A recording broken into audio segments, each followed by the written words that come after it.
سیدنا فاروق اعظم رضی اللہ عنہ کو اہل بیت سے کس قدر محبت تھے کہ ان کا وسیلہ پیش کر کے دعا فرماتے تو بارش ہو جاتی۔ تو معلوم ہوا کہ اہل بیت کو وسیلہ بنانا سیدنا فاروق اعظم رضی اللہ عنہ کا طریقہ ہے۔ کس کا طریقہ ہے؟ سیدنا فاروق اعظم رضی اللہ عنہ کا طریقہ ہے۔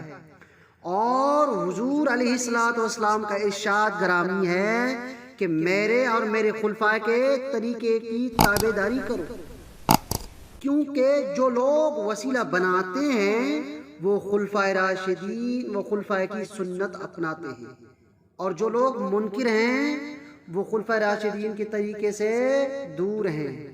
الہی بحق بنی فاطمہ کے برقول ایمان کنی خاتمہ۔